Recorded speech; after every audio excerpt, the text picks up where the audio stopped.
se ulje kao Dukat.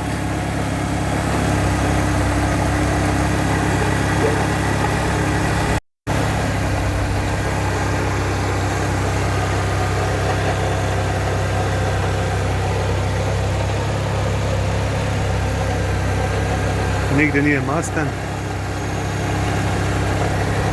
Sup kao bar.